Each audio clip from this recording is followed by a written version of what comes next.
Bien, ahora pasemos a estómago. Con respecto a estómago, igual, anatomía de cajón tienen que saber en estómago. En estómago tenemos que igual tiene capa mucosa, tiene capa submucosa, tiene capa muscular, ¿y qué más tiene?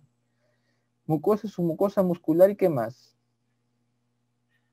¿Qué otra capa tiene? Serosa, así es, serosa, ya está intraabdominal, ¿no? Serosa, mucosa, submucosa, muscular y serosa. Acá hay una peculiaridad. En todo el tubo digestivo, intestino, es decir, intestinal, la capa muscular se divide en circular interna, longitudinal externa. Así es, el famoso cile, ¿no? Cile. Pero ¿cómo es en el estómago? En el estómago es el ocile. Porque es oblicua interna, circular media y longitudinal externa. Ocile es en el estómago. Y esto es importante porque a veces han preguntado y ustedes han caído. Oblicua interna, circular media y longitudinal externa. ¿Bien?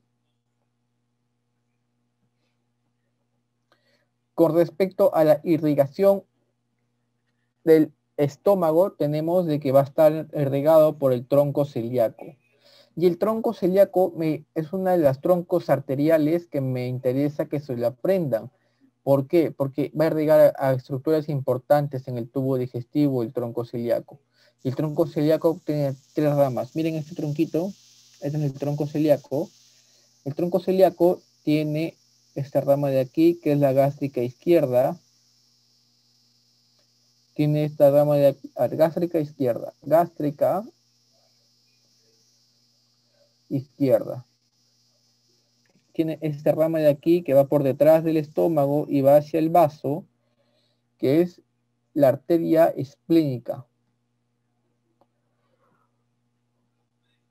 Y esta rama de aquí, que se divide en 2, hacia arriba y hacia abajo, que es la arteria hepática común. Ya, estas son las 3 ramas del tronco celíaco, como ustedes lo pueden ver aquí. Y esta hepática común va a dar una rama que se llama arteria hepática propia, y por debajo da la arteria gastroduodenal.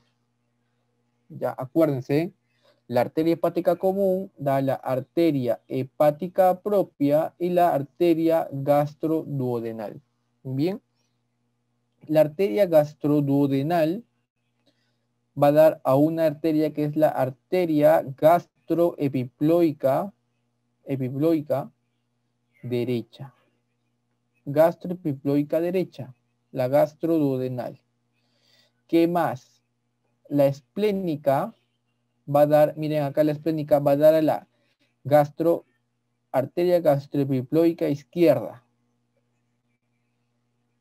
Y esta unión de la arteria gastroepiploica derecha con la gastroepiploica izquierda es el famoso círculo arterial. ¿Círculo arterial de qué? De la curvatura mayor del estómago. Pregunta de examen. Círculo arterial de la curvatura mayor del estómago lo da la gastroepiploica derecha y la gastroepiploica izquierda. Por derecha, ¿quién le da la rama? La arteria gastroduodenal. ¿Qué rama? De la hepática común. ¿Qué rama? Del tronco celíaco. Hoy día van a coger su néter y se van a aprender irrigación del tronco celíaco, que es importantísimo. ¿Ya? Bien, y la arteria gástrica izquierda se va a ir a la curvatura menor. Esta arteria hepática propia va a dar una rama, que es la rama arteria pilórica, o también denominaba gástrica izquierda, gástrica derecha, perdón. Arteria pilórica o gástrica derecha. Y la arteria gástrica izquierda con la gástrica derecha van a dar el círculo arterial de la curvatura menor del estómago, gastroepiploide, la gástrica izquierda y la arteria pilórica o gástrica derecha. Bien.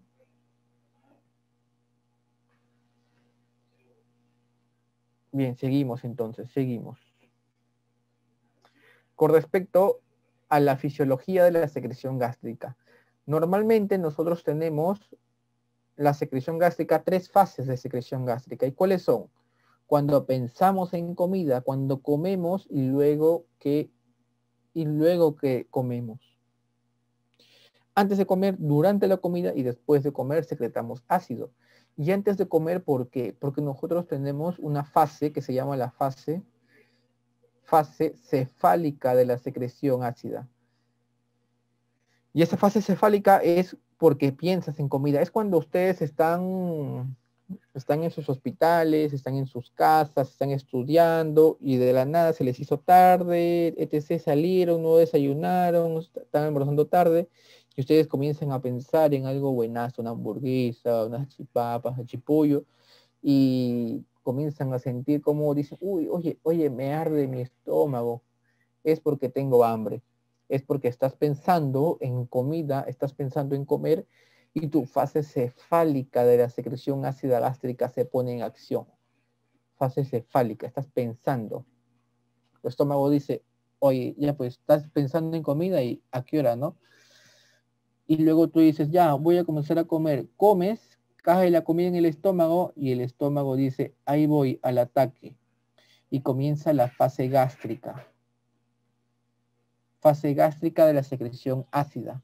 Y esto es lo que le da el 60% de la producción ácida durante la digestión. La fase cefálica es solo el 30%. Y los otros 10 es la fase intestinal. Acabaste de comer, tranquilo, te vas a descansar y comienzas a secretar un ácido, pero en una menor cuantía, que es la fase intestinal, cuando ya pasó el alimento. Entonces, para que tú secretes este ácido, tiene que pasar o tienes que estimular a la célula que secreta este ácido. Y pregunta de examen, ¿cuál es la célula que secreta el ácido clorhídrico en el estómago? ¿Cuál es la célula que secreta el ácido clorhídrico en el estómago? Pregunta de examen. Parietal, así es, parietal.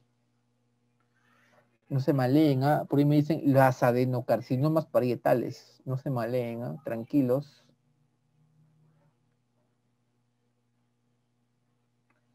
La fase intestinal no es inhibitoria. Estamos hablando de la secreción ácida gástrica.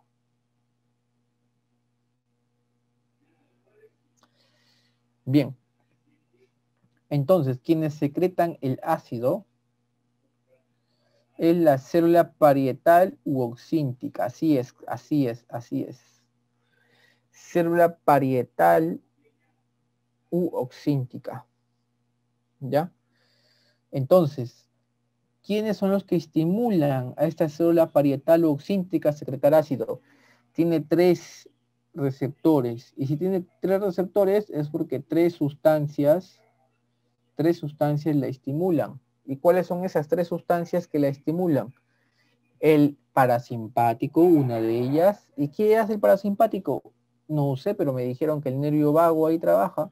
¿Y qué hace el nervio vago? El nervio vago va a secretar la acetilcolina.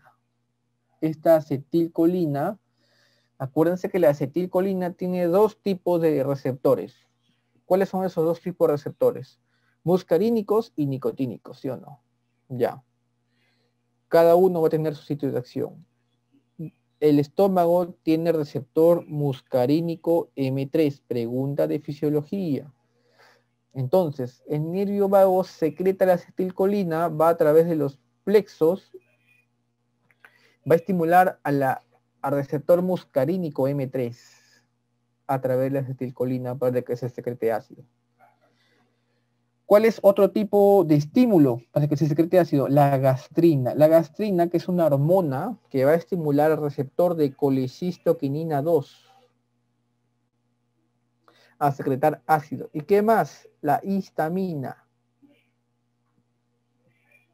La histamina va a estimular a las células H2, a los receptores H2. ¿Ya? Y cada uno va a tener un segundo mensajero, que es a lo que voy a ir ahora. la gastrina y la acetilcolina, como pueden ver aquí, gastrina y la acetilcolina tienen un segundo mensajero que es el calcio. Calcio.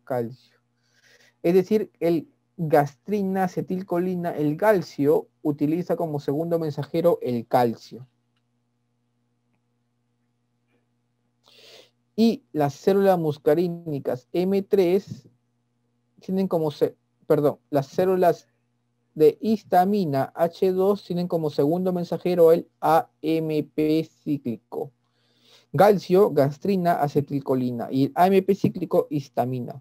Acuérdense la M. AM, INA, para que se acuerden. Ya, entonces, pregunta de examen. ¿Cuáles son las 3 sustancias que estimulan la secreción ácida en el estómago? Es la acetilcolina, la histamina y la gastrina. Listo. ¿Y cuáles son las principales células del estómago? Son las células principales que secretan ¿qué cosa? Pepsinógeno. Las células parietales que secretan ácido clorhídrico y factor intrínseco. ¿Y qué más? Células D. Esas células D ubicadas en el fundus que producen somatostatina.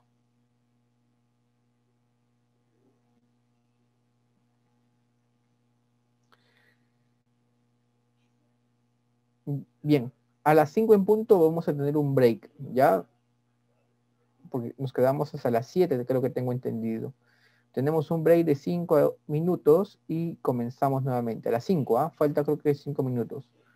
Bien, entonces, con respecto, acabamos este gráfico, esta tabla, y creo que ya tenemos el break.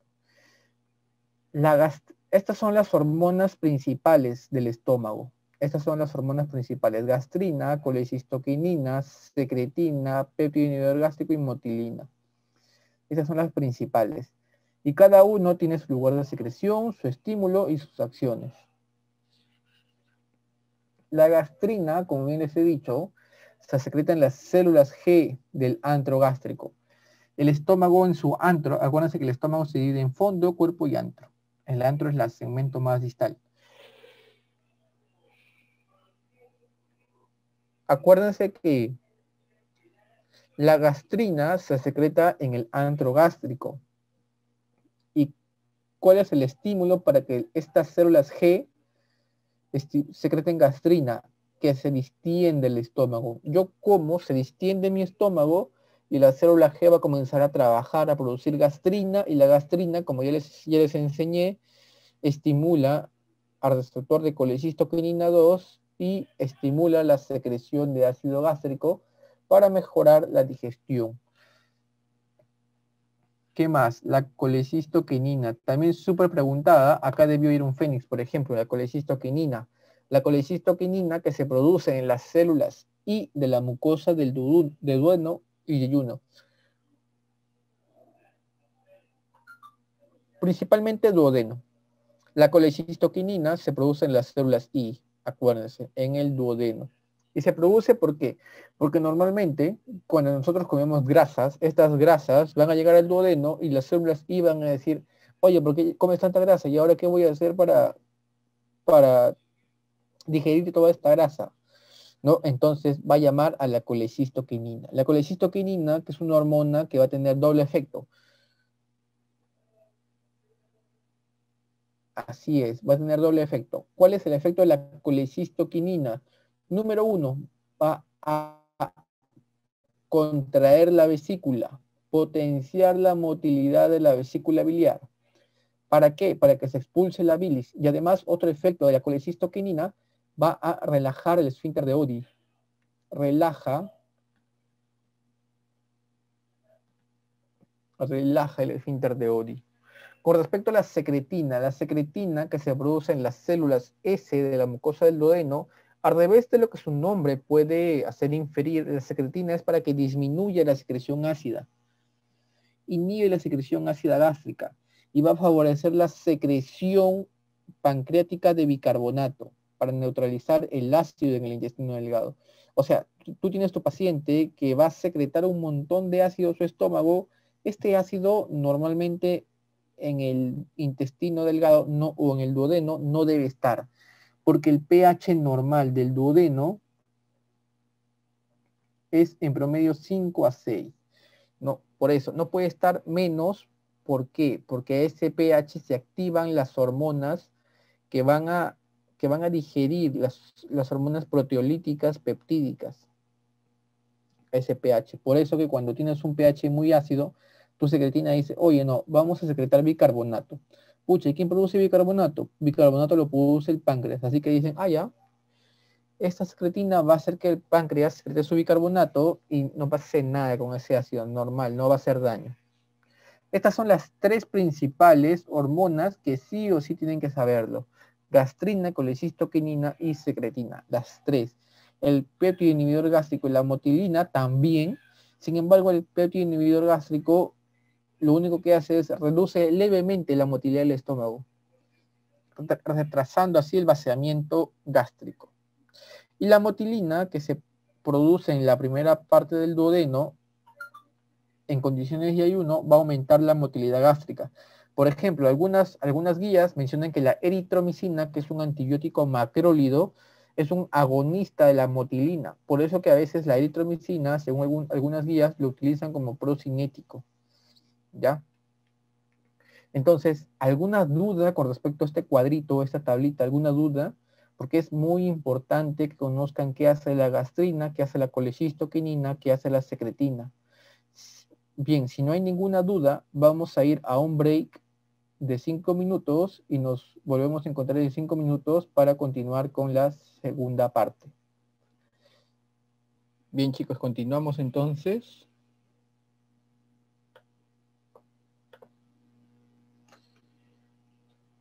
Bien. Entonces, con respecto a dispepsia. Dispepsia es una patología no muy preguntada en realidad. Dispepsia, que viene de la definición dis, que significa mal, pepsia, que significa digestión, dispepsia, mal digestión. ¿Y por qué se da la maldigestión? Se da básicamente por un trastorno que se denomina trastorno funcional. ¿Qué quiere decir esto? Que no hay algo orgánico que lo cause, no es por una alteración ni de la estructura intestinal, sino más bien del funcionamiento intestinal. Bien, por eso se denomina funcional, del funcionamiento intestinal, no de su estructura, no es orgánico. Y esto se da porque el paciente refiere básicamente cumplir con unos criterios diagnósticos que son los criterios de Roma 4. Y estos síntomas lo debe tener por lo menos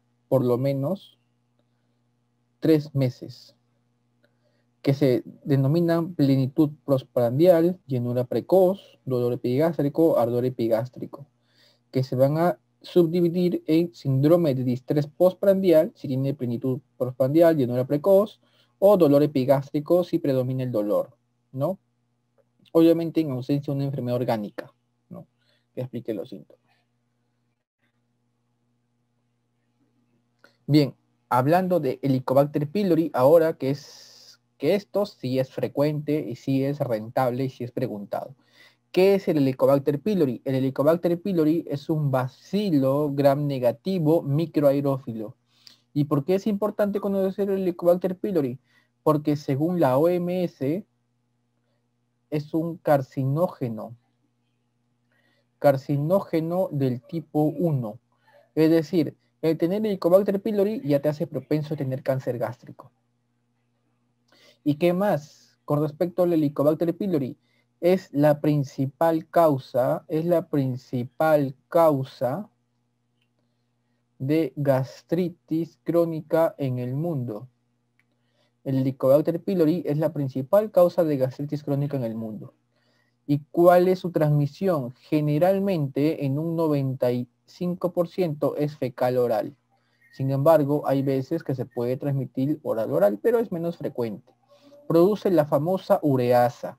¿Y qué pasa con la ureasa? Muy famosa que produce el Helicobacter pylori. Incluso a veces han preguntado en los exámenes de las siguientes alternativas, ¿cuál de los siguientes microorganismos produce ureasa? Te ponen A. Pseudomonas, B. Acinetobacter, C. Helicobacter, D. Enterobacter, todos los acter, y tú fallas, ¿no? Porque no sabes que el helicobacter produce ureasa. ¿Y qué hace esta ureasa? La ureasa va a transformar, la urea la transforma en amonio y CO2. Es por eso que cuando tú recibes tratamiento para el Helicobacter pylori, vas a hacerte el famoso test de aliento para verificar erradicación. Y ese test de aliento lo que va a medir es cuánto de ureasa hay en tu estómago, que normalmente el único que lo puede producir es el Helicobacter. Y mediante el aliento va a medir el CO2 exhalado marcado radioactivo, que no debería aparecer. Bien, entonces, ¿qué más te puede causar el Helicobacter pylori? Un montón de cosas en realidad, pero dentro de los más frecuentes, el cáncer gástrico y un tipo de neoplasia que es el linfoma MALT. Pregunta de examen. Apunten, chicos. El linfoma no ganglionar más frecuente está ubicado en estómago. Pregunta de examen. ¿Y quién causa ese linfoma MALT? El Helicobacter pylori. Incluso tú puedes tener tu linfoma gástrico, erradicas el Helicobacter pylori y puedes curar ese linfoma. Así que esto también hay que conocerlo. Y pregunta de examen, ¿cómo tú puedes diagnosticar de forma gold estándar al Helicobacter pylori? Con histología. Histología es el gold estándar, ya con biopsia y anatomía patológica, con histología. Bien, entonces, ¿qué otros test diagnósticos puedes tener aparte de la histología? Como ya lo mencioné, el test de ureasa. ¿Qué tipo de tinción puedes usar para tinción Giemsa? Para el Helicobacter, tinción Giemsa. Y test de aliento. Test de aliento. Bien. Entonces, ¿cuál es el tratamiento del Helicobacter pylori? El tratamiento del Helicobacter pylori es o terapia triple o terapia cuádruple. La terapia triple es lo clásico, ¿no? Ustedes conocen el famoso OCA.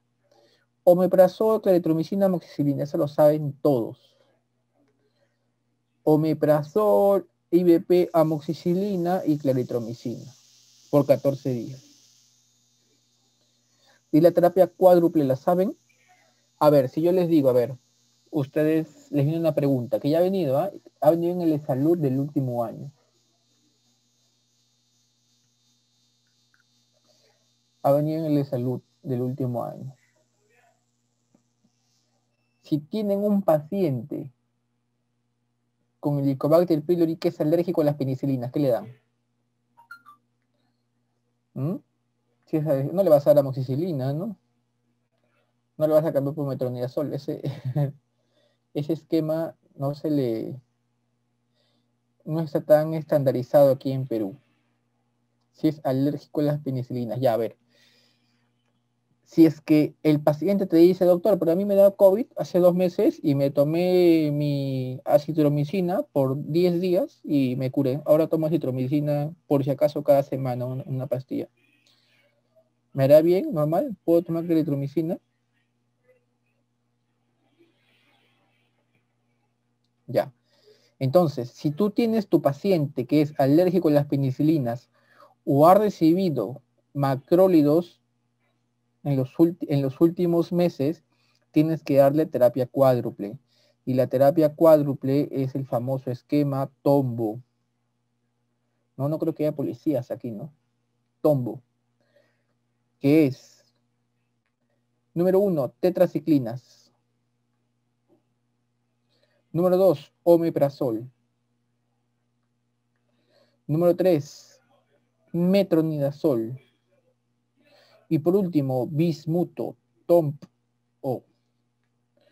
El esquema Tombo, tetraciclina, omeprazol, metronidazol y bismuto. Esa es la terapia cuádruple. Y se da si tu paciente es alérgico a las penicilinas o si es que ha recibido claritromicina en los últimos meses. Es decir, creo que varios de ustedes tal vez o de sus familiares se han tomado su acitromicina porque se sentían mal, tenían miedo al COVID, etcétera. ¿Qué más? Con respecto a los tipos de gastritis. Hay dos tipos de gastritis, gastritis A y gastritis B. La gastritis A es la autoinmune y la gastritis B es por el bicho, que es la bacteria, que es el Helicobacter pylori. H. pylori. Acuérdense, la gastritis A es en las partes altas del estómago. Cuerpo y fondo gástrico, es autoinmune. Y autoinmune porque tiene algunos anticuerpos que son anticuerpos contra células parietales y un factor intrínseco. Te puede dar anemia perniciosa, aclorhidria, alto riesgo de adenocarcinoma y eleva la gastrina. La gastritis B es en zonas bajas del estómago, en antro, y tiene bajo riesgo de adenocarcinoma. Me interesa que se aprenda la gastritis A. Apréndase esta gastritis A. Y acá están las mnemotecnias. Bien, eso es importante. Con respecto, acá vamos a ver lo que corresponde a úlcera péptica. Úlcera gástrica, úlcera péptica. Tenemos que la capa comprometida en la úlcera es mucosa y submucosa. ¿Ya? Acuérdense que la erosión solamente afecta la mucosa, no afecta la submucosa. En cambio, la úlcera afecta mucosa y submucosa. ¿Ya? Eso es algo para que sepan diferenciarlo también. Con respecto a la ubicación, las úlceras duodenales son más frecuentes. Las úlceras duodenales son más frecuentes. Y las úlceras gástricas son más sangrantes. Las úlceras duodenales son más frecuentes y las gástricas son más sangrantes, acuérdense.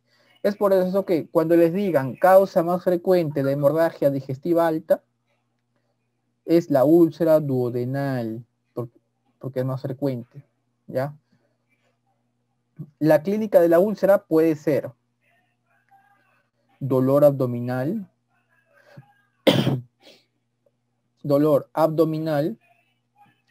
que depende. Es un dolor abdominal que calma con alimentos, o si es un dolor que empeora con alimentos. ¿Calma o empeora con alimentos? Tienen que preguntarse. Y acá viene la típica paciente robot, ¿no? Si el dolor te calma con alimentos, tienes que pensar de que es una úlcera que no está en el estómago, porque el alimento cae y si te duele quiere decir de que la úlcera está en el estómago. Por ende, acá tienes que pensar que tiene una úlcera duodenal, si calma. Pero si empeora con los alimentos, tienes que pensar en una úlcera gástrica. ¿Ya? Con respecto a la clasificación de la úlcera, tenemos la famosa clasificación de Johnson, que no ha sido muy preguntado, en realidad ha sido más preguntado en el área residentado, que tenemos tipo 1, tipo 2, tipo 3. No sé si acá salga ahí está la imagen. Ahí está la imagen. No recordaba si lo había anexado ahí. Ya para que me entiendan, y creo que ustedes lo tienen también en sus diapositivas. Tipo 1 está localizada en la curvatura menor. Tipo 1 solamente hay una. Tipo 2 son dos. Ya, así acuérdense. Tipo 2 son dos. Úlcera gástrica con úlcera duodenal. Tipo 3, úlcera gástrica prepilórica. Tipo 4, subcardial. Tipo 5, múltiples úlceras pequeñas.